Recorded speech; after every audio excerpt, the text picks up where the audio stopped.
সকলকে স্বাগতম জনাই স্টুডিওত মই জাহ্নবী অবৈধ বাংলাদেশীৰ বিৰুদ্ধে ৰাজ্যত এটা বিশেষ অভিযান হ'ব লাগে কেৱল অবৈধ বাংলাদেশী নহয় অবৈধ বাংলাদেশীৰ লগতে মৌলবাদীকো উৎখাত কৰিব লাগে চৰকাৰে আজি 45 বছৰে আমি এটা জাতিয়ে চিঞৰি আছো বাংলাদেশীৰ লগতে পুলিয়ে পুখাই উভালি পেলাক মৌলবাদী কেৱল বাংলাদেশী নহয় অবৈধ বাংলাদেশীৰ সমান্তৰালকৈ মৌলবাদীকো অসমৰ পৰা পুলিয়ে পুখাই উভালি পেলাব লাগে ভাৰত বাংলাদেশ সীমান্ত সিল কৰি দিব লাগে আৰু সম্পূৰ্ণৰূপে যেটো এনআৰসি প্ৰক্ৰিয়া এনআৰসিক লৈ এতিয়া পুনৰীক্ষণ কৰিব লাগে উচ্চতম ন্যায়ালয়ত ইতিমধ্যে এনআৰসিক লৈ আবেদন কৰিছে আসুৱে এইদৰে এতিয়া চৰকাৰলৈ আহ্বান জনাইছে আসুৱে লৈছে মুহূৰ্তৰ সবিশেষ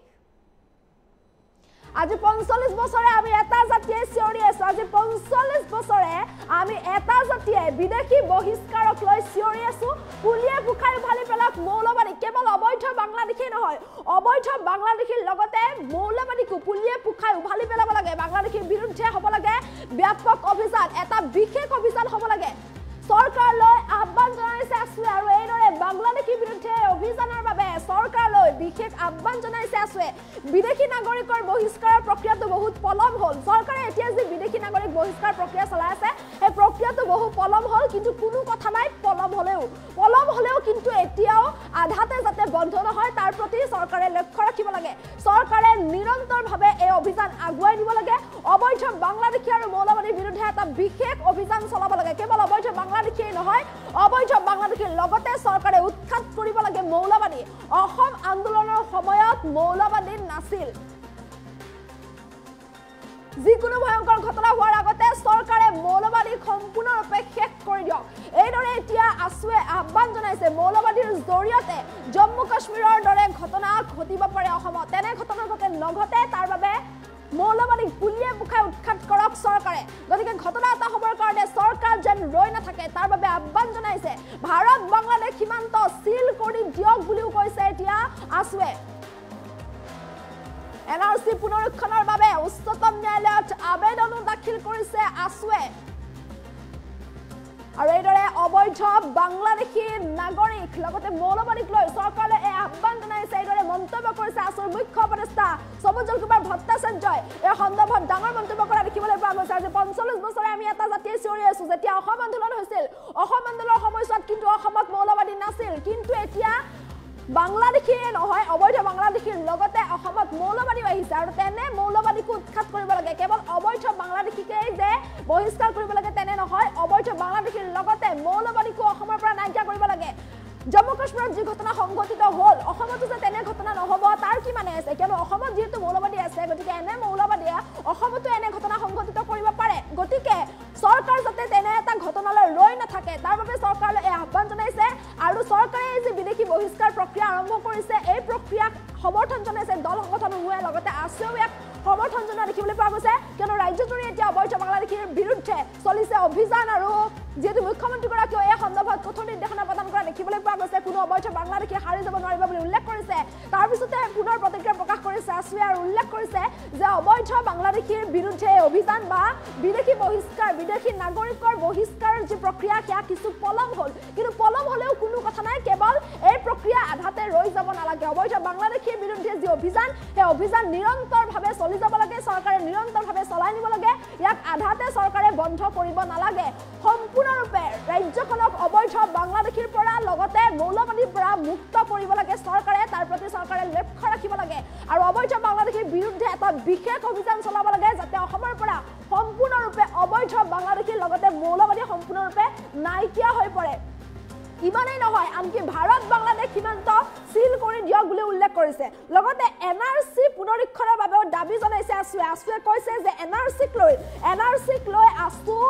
সন্তুষ্ট নহয় গতিকে এনআৰসিৰ বিষয়টো পুনৰীক্ষণ কৰিব লাগে ইতিমধ্যে উচ্চতম ন্যায়ালয়ত এই সন্দৰ্ভত আবেদন দাখিল কৰিছে আসুৱে আৰু এইদৰে এতিয়া আসুৰ মুখ্য উপদেষ্টা সবুজল কুমাৰ ভট্টাচাৰ্য এই সন্দৰ্ভত ডাঙৰ মন্তব্য কৰা দেখিবলৈ পোৱা গৈছে বিদেশীৰ বিৰুদ্ধে এই যে অভিযান চলি আছে এই অভিযানক এতিয়া দল সংগঠনসমূহে এইদৰে এতিয়া সমৰ্থন জনোৱাও দেখিবলৈ পোৱা গৈছে কিয়নো ৰাজ্যত অবৈধ বাংলাদেশীৰ বিৰুদ্ধে চলি আছে অভিযান আৰু ৰাজ্যৰ এই অবৈধ বাংলাদেশীৰ বিৰুদ্ধে চলি থকা এই অভিযানক একাংশ দল সংগঠনে সমৰ্থন কৰিছে বা তেওঁলোকেও সমৰ্থন কৰি জনাইছে যে অবৈধ বাংলাদেশী ৰাজ্যৰ পৰা নাইকিয়া হ'ব লাগে ৰাজ্যৰ পৰা সম্পূৰ্ণৰূপে বহিষ্কাৰ কৰিব লাগে অবৈধ বাংলাদেশী আৰু এই প্ৰক্ৰিয়া এতিয়া আছে আৰু ইয়াৰ মাজতে ইয়াকে লৈ আশ্চৰ্য প্ৰতিক্ৰিয়া প্ৰকাশ কৰিছে বিদেশী বহিষ্কাৰৰ যি প্ৰক্ৰিয়া বিদেশী নাগৰিকৰ বহিষ্কাৰৰ প্ৰক্ৰিয়া আৰম্ভ কৰাত চৰকাৰ কিছু পলম কৰিলে কিন্তু পলম কৰিলেও কোনো কথা নাই মাত্ৰ এই প্ৰক্ৰিয়াটো কিন্তু চৰকাৰ ৰৈ যাব নালাগে আধাতে বিদেশী বহিষ্কাৰ প্ৰক্ৰিয়াটো শেষ কৰি দিব নালাগে যিমান অবৈধ বাংলাদেশী আছে প্ৰতিটো অবৈধ বাংলাদেশীক চৰকাৰে বহিষ্কাৰ কৰিব লাগে যেতিয়ালৈ বিদেশী সম্পূৰ্ণৰূপে বহিষ্কাৰ নহয় যেতিয়ালৈ অবৈধ বাংলাদেশী সম্পূৰ্ণৰূপে নাইকিয়া নহয় তেতিয়ালৈ এই অভিযান চৰকাৰে নিৰন্তৰভাৱে চলাই নিব লাগে এই অভিযানক আধাতে বন্ধ কৰি দিব নালাগে চৰকাৰে বাংলাদেশীৰ লগতে মৌলবাদীকো চৰকাৰে পুলিয়ে পুখাই উভালি পেলাব লাগে সম্পূৰ্ণৰূপে উৎখাত কৰিব লাগে মৌলবাদী পেহেলগামত যি ঘটনা সংঘটিত হ'ল অসমত যে তাৰ ঘটনা সংঘটিত নহ'ব তাৰ কি মানে আছে কিয়নো অসম আন্দোলনৰ সময়ত মৌলবাদী নাছিল কিন্তু এতিয়া বাংলাদেশীৰ লগতে মৌলবাদীও আছে আৰু এনে মৌলবাদীয়ে অসমত জম্মু কাশ্মীৰৰ দৰে ঘটনা সংঘটিত কৰিব পাৰে গতিকে ভৱিষ্যতে যাতে এনে এটা ঘটনা সংঘটিত নহয় তাৰ বাবে চৰকাৰ এতিয়াৰ পৰাই সাজু হ'ব লাগে আৰু তাৰ বাবে চৰকাৰে এতিয়াই মৌলবাদী সম্পূৰ্ণৰূপে উৎখাত কৰি পেলাব লাগে বাংলাদেশী আৰু মৌলবাদী সম্পূৰ্ণৰূপে উৎখাত কৰিব লাগে চৰকাৰে ভাৰত বাংলাদেশ সীমান্ত চৰকাৰে সিল কৰি দিব লাগে আৰু এই বিদেশী নাগৰিক বহিষ্কাৰৰ যে প্ৰক্ৰিয়া এই বিদেশী নাগৰিক বহিষ্কাৰৰ প্ৰক্ৰিয়া এইদৰে নিৰন্তৰভাৱে চৰকাৰে চলাই নিব লাগে ইয়াক আধাতে বন্ধ কৰিব নালাগে যেতিয়ালৈ শেষ নহয় অবৈধ বাংলাদেশী তেতিয়ালৈ এই অভিযান চৰকাৰে এইদৰে চলাই নিব লাগে আজি ৪৫ বছৰে আমি এটা জাতিৰ চিঞৰি আছো গতিকে এই কাম চৰকাৰে কৰিব লাগে চৰকাৰে এইদৰে আহ্বান জনাইছে আছুৰ মুখ্য উপদেষ্টা সমুজ্জ্বল কুমাৰ ভট্টাচাৰ্যই লগতে এনআৰচিক লৈ মন্তব্য কৰিছে এনআৰচিৰ বিষয়টো পুনৰীক্ষণ কৰিব লাগে এনআৰচিৰ পুনৰীক্ষণৰ বাবে ইতিমধ্যে উচ্চতম ন্যায়ালয়ত আবেদন জনাইছে আছুৱে সন্দৰ্ভত ডাঙৰ মন্তব্য কৰিছে আছুৰ মুখ্য উপদেষ্টাগৰাকীয়ে সমুজ্জ্বল কুমাৰ ভট্টাচাৰ্যৰ মন্তব্য আছে মন্তব্য শুনাবলৈ চেষ্টা কৰিছো কথাটো হ'ল যে অসম আন্দোলনৰ সময়ৰ পৰাই অসমৰ ৰাইজে ছাত্ৰ সন্থাই আমি অবৈধ বিদেশী নাগৰিক বহিষ্কাৰ দাবী কৰি আহিছোঁ ৮৬০গৰাকী শ্বহীদ হ'ল আজিও সমস্যাটো স্থায়ী সমাধান হোৱা নাই ৬ বছৰ অসম আন্দোলন চুক্তি হৈ যোৱাৰ পিছত ৩৯ বছৰ তাৰমানে ৪৫ বছৰ এটা জাতি আমি চিঞৰি আছোঁ ভাৰতবৰ্ষত এনে কোনো ৰাজ্য নাই যি ৰাজ্যই খিলঞ্জীয়া মানুহে নিজৰ ৰাজ্যখনত ভাষা সংস্কৃতি পৰিচয় ৰক্ষাৰ কাৰণে ৪৫ বছৰ সংগ্ৰাম কৰি থাকিবলগীয়া হৈছে আজি ৪৫ বছৰ সংগ্ৰামৰ পিছত এই প্ৰশ্নটো আকৌ আহিছে পলম হৈছে চৰকাৰে বিদেশী নাগৰিক বহিষ্কাৰৰ যিটো প্ৰক্ৰিয়া আৰম্ভ কৰিছে বহুত পলম হৈছে কিন্তু পলম হ'ল যদিও এতিয়া যিটো আৰম্ভ কৰিছে কিন্তু আধাতে যাতে বন্ধ নকৰে নিৰন্তৰভাৱে আগুৱাই নিব লাগে অসমৰ মাটিৰ পৰা অবৈধ বাংলাদেশীৰ লগতে মৌলবাদী উৎখাত কৰিব লাগিব এতিয়া বাংলাদেশীৰ লগত মৌলবাদী আহিল অসম আন্দোলনৰ সময়ত মৌলবাদীৰ প্ৰশ্নটো নাছিল এতিয়া কিন্তু মৌলবাদী আহিল আৰু এইটো কেৱল আমি কোৱা নাই চৰকাৰে নিজে স্বীকাৰোক্তি দিছে এনআই অভিযানত ধৰা পৰিছে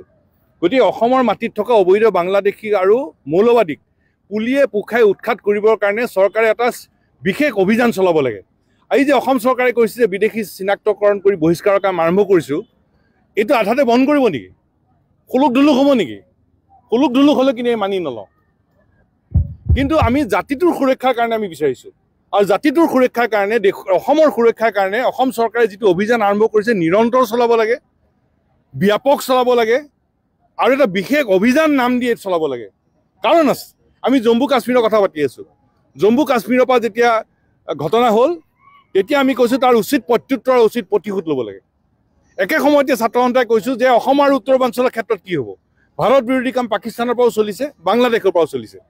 এতিয়া জম্মু কাশ্মীৰত যি ধৰণৰ ঘটনা হ'ল ইয়াতো এতিয়া অবৈধ বাংলাদেশীৰ লগতো মৌলবাদী সোমাইছে গতিকে মৌলবাদী সোমালে যিকোনো সময়তে তেনে এটা ঘটনা ঘটিব পাৰে তাৰমানে ঘটনা এটা হ'বৰ কাৰণে চৰকাৰ হৈ থাকিব নেকি সেইকাৰণে আমি বিচাৰিছোঁ এটা স্পেচিয়েল অপাৰেশ্যন বিশেষ অভিযান অসম আৰু উত্তৰ পূৰ্বাঞ্চলত আৰম্ভ কৰিব লাগে অবৈধ বাংলাদেশীৰ লগে লগে মৌলবাদীক পুলিয়ে পুখাই উৎখাত কৰিব লাগে আৰু চৰকাৰক আমি ক'ব খুজিছোঁ খুলুক ধুলুক নকৰিব আধাতে বন্ধ কৰিব নোৱাৰিব নিৰন্তৰভাৱে চলক ব্যাপকভাৱে চলক ভাৰত বাংলাদেশ সীমান্ত চিল কৰক ৰাষ্ট্ৰীয় নাগৰিকপঞ্জী উন্নীতকৰণৰ কাম যিটো ফলাফল আমি সন্তুষ্ট নহয় আমি নিৰাময় উপায় বিচাৰিছোঁ ৰিএক্সামিনেশ্যন বিচাৰিছোঁ পুনৰ পৰীক্ষণ বিচাৰিছোঁ আৰু উচ্চতম ন্যায়ালয়ত ছাত্ৰ সন্থাই আমি আবেদন কৰিছোঁ প্ৰথম কথাটো হ'ল যে অসম আন্দোলনৰ সময়ৰ পৰাই অসমৰ ৰাইজে ছাত্ৰ সন্থাই আমি অবৈধ বিদেশী নাগৰিক বহিষ্কাৰ দাবী কৰি আহিছোঁ ৮৬০গৰাকী শ্বহীদ হ'ল আজিও সমস্যাটো স্থায়ী সমাধান হোৱা নাই ৬ বছৰ অসম আন্দোলন চুক্তি হৈ যোৱাৰ পিছত ৩৯ বছৰ তাৰমানে ৪৫ বছৰ এটা জাতি আমি চিঞৰি আছোঁ ভাৰতবৰ্ষত এনে কোনো ৰাজ্য নাই যি ৰাজ্যই খিলঞ্জীয়া মানুহে নিজৰ ৰাজ্যখনত ভাষা সংস্কৃতি পৰিচয় ৰক্ষাৰ কাৰণে ৪৫ বছৰ সংগ্ৰাম কৰি থাকিবলগীয়া হৈছে আজি ৪৫ বছৰ সংগ্ৰামৰ পিছত এই প্ৰশ্নটো আকৌ আহিছে পলম হৈছে চৰকাৰে বিদেশী নাগৰিক বহিষ্কাৰৰ যিটো প্ৰক্ৰিয়া আৰম্ভ কৰিছে বহুত পলম হৈছে কিন্তু পলম হ'ল যদিও এতিয়া যিটো আৰম্ভ কৰিছে কিন্তু আধাতে যাতে বন্ধ নকৰে, নিৰন্তৰভাৱে আগুৱাই নিব লাগে। অসমৰ মাটিৰ পৰা অবৈধ বাংলাদেশীৰ লগতে মৌলবাদীও উৎখাত কৰিব লাগিব। এতিয়া বাংলাদেশীৰ লগত মৌলবাদী আহিল, অসম আন্দোলনৰ সময়ত মৌলবাদীৰ প্ৰশ্নটো নাছিল, এতিয়া কিন্তু মৌলবাদী আহিল। আৰু এইটো কেৱল আমি কোৱা নাই, চৰকাৰে নিজে স্বীকাৰোক্তি দিছে, NIA অভিযানত ধৰা পৰিছে। গতিকে অসমৰ মাটিত থকা অবৈধ বাংলাদেশী আৰু মৌলবাদীক পুলিয়ে পোখাই উৎখাত কৰিবৰ কাৰণে চৰকাৰে এটা বিশেষ অভিযান চলাব লাগে। আজি যে অসম চৰকাৰে কৈছে যে বিদেশী চিনাক্তকৰণ কৰি বহিষ্কাৰৰ কাম আৰম্ভ কৰিছোঁ, এইটো আধাতে বন্ধ কৰিব নেকি? খুলুক ধুলুক হ'ব নেকি? খুলুক ধুলুক হ'লে কিন্তু মানি নলওঁ। কিন্তু আমি জাতিটোৰ সুৰক্ষাৰ কাৰণে আমি বিচাৰিছোঁ, আৰু জাতিটোৰ সুৰক্ষাৰ কাৰণে অসমৰ সুৰক্ষাৰ কাৰণে অসম চৰকাৰে যিটো অভিযান আৰম্ভ কৰিছে নিৰন্তৰ চলাব লাগে, ব্যাপক চলাব লাগে, আৰু এটা বিশেষ অভিযান নাম দিয়ে চলাব লাগে। কাৰণ আছে, আমি জম্মু কাশ্মীৰৰ কথা পাতি আছোঁ। জম্মু কাশ্মীৰৰ পৰা যেতিয়া ঘটনা হ'ল, তেতিয়া আমি কৈছোঁ তাৰ উচিত প্ৰত্যুত্তৰ, উচিত প্ৰতিশোধ ল'ব লাগে। একে সময়তে ছাত্ৰ সন্থাই কৈছোঁ যে অসম আৰু উত্তৰ পূৰ্বাঞ্চলৰ ক্ষেত্ৰত কি হ'ব? ভাৰত বিৰোধী কাম পাকিস্তানৰ পৰাও চলিছে, বাংলাদেশৰ পৰাও চলিছে। এতিয়া জম্মু কাশ্মীৰত যি ধৰণৰ ঘটনা হ'ল, ইয়াতো এতিয়া অবৈধ বাংলাদেশীৰ লগতো মৌলবাদী সোমাইছে। গতিকে মৌলবাদী সোমালে যিকোনো সময়তে তেনে এটা ঘটনা ঘটিব পাৰে। তাৰমানে ঘটনা এটা হ'বৰ কাৰণে চৰকাৰ হৈ থাকিব নেকি? সেইকাৰণে আমি বিচাৰিছোঁ এটা স্পেচিয়েল অপাৰেশ্যন, বিশেষ অভিযান অসম আৰু উত্তৰ পূৰ্বাঞ্চলত আৰম্ভ কৰিব লাগে। অবৈধ বাংলাদেশীৰ লগে লগে মৌলবাদীক পুলিয়ে পোখাই উৎখাত কৰিব লাগে। আৰু চৰকাৰক আমি ক'ব খুজিছোঁ, খুলুক ধুলুক নকৰিব, আধাতে বন্ধ কৰিব নোৱাৰিব, নিৰন্তৰভাৱে চলক, ব্যাপকভাৱে চলক। ভাৰত বাংলাদেশ সীমান্ত চিল কৰক। ৰাষ্ট্ৰীয় নাগৰিকপঞ্জী উন্নীতকৰণৰ কাম যিটো ফলাফল আমি সন্তুষ্ট নহয়, আমি নিৰাময় উপায় বিচাৰিছোঁ, ৰি-এক্সামিনেশ্যন বিচাৰিছোঁ, পুনৰ পৰীক্ষণ বিচাৰিছোঁ, আৰু উচ্চতম ন্যায়ালয়ত ছাত্ৰ সন্থাই আমি আবেদন কৰিছোঁ। প্ৰথম কথাটো হ'ল যে অসম আন্দোলনৰ সময়ৰ পৰাই অসমৰ ৰাইজে ছাত্ৰ সন্থাই আমি অবৈধ বিদেশী নাগৰিক বহিষ্কাৰ দাবী কৰি আহিছোঁ। 860গৰাকী শ্বহীদ হ'ল, আজিও সমস্যাটো স্থায়ী সমাধান হোৱা নাই। 6 বছৰ অসম আন্দোলন চুক্তি হৈ যোৱাৰ পিছত 39 বছৰ, তাৰমানে 45 বছৰ এটা জাতি আমি চিঞৰি আছোঁ। ভাৰতবৰ্ষত এনে কোনো ৰাজ্য নাই যি ৰাজ্যই খিলঞ্জীয়া মানুহে নিজৰ ৰাজ্যখনত ভাষা সংস্কৃতি পৰিচয় ৰক্ষাৰ কাৰণে 45 বছৰ সংগ্ৰাম কৰি থাকিবলগীয়া হৈছে। আজি 45 বছৰ সংগ্ৰামৰ পিছত এই প্ৰশ্নটো আকৌ আহিছে, পলম হৈছে। চৰকাৰে বিদেশী নাগৰিক বহিষ্কাৰৰ যিটো প্ৰক্ৰিয়া আৰম্ভ কৰিছে, বহুত পলম হৈছে। কিন্তু পলম হ'ল যদিও এতিয়া যিটো আৰম্ভ কৰিছে কিন্তু আধাতে যাতে বন্ধ নকৰে, নিৰন্তৰভাৱে আগুৱাই নিব লাগে। অসমৰ মাটিৰ পৰা অবৈধ বাংলাদেশীৰ লগতে মৌলবাদীও উৎখাত কৰিব লাগিব। এতিয়া বাংলাদেশীৰ লগত মৌলবাদী আহিল, অসম আন্দোলনৰ সময়ত মৌলবাদীৰ প্ৰশ্নটো নাছিল, এতিয়া কিন্তু মৌলবাদী আহিল। আৰু এইটো কেৱল আমি কোৱা নাই, চৰকাৰে নিজে স্বীকাৰোক্তি দিছে, NIA অভিযানত ধৰা পৰিছে। গতিকে অসমৰ মাটিত থকা অবৈধ বাংলাদেশী আৰু মৌলবাদীক পুলিয়ে পোখাই উৎখাত কৰিবৰ কাৰণে চৰকাৰে এটা বিশেষ অভিযান চলাব লাগে। আজি যে অসম চৰকাৰে কৈছে যে বিদেশী চিনাক্তকৰণ কৰি বহিষ্কাৰৰ কাম আৰম্ভ কৰিছোঁ, এইটো আধাতে বন্ধ কৰিব নেকি? খুলুক ধুলুক হ'ব নেকি? খুলুক ধুলুক হ'লে কিন্তু মানি নলওঁ। কিন্তু আমি জাতিটোৰ সুৰক্ষাৰ কাৰণে আমি বিচাৰিছোঁ, আৰু জাতিটোৰ সুৰক্ষাৰ কাৰণে অসমৰ সুৰক্ষাৰ কাৰণে অসম চৰকাৰে যিটো অভিযান আৰম্ভ কৰিছে নিৰন্তৰ চলাব লাগে, ব্যাপক চলাব লাগে, আৰু এটা বিশেষ অভিযান নাম দিয়ে চলাব লাগে। কাৰণ আছে, আমি জম্মু কাশ্মীৰৰ কথা পাতি আছোঁ। জম্মু কাশ্মীৰৰ পৰা যেতিয়া ঘটনা হ'ল, তেতিয়া আমি কৈছোঁ তাৰ উচিত প্ৰত্যুত্তৰ, উচিত প্ৰতিশোধ ল'ব লাগে। একে সময়তে ছাত্ৰ সন্থাই কৈছোঁ যে অসম আৰু উত্তৰ পূৰ্বাঞ্চলৰ ক্ষেত্ৰত কি হ'ব? ভাৰত বিৰোধী কাম পাকিস্তানৰ পৰাও চলিছে, বাংলাদেশৰ পৰাও চলিছে। এতিয়া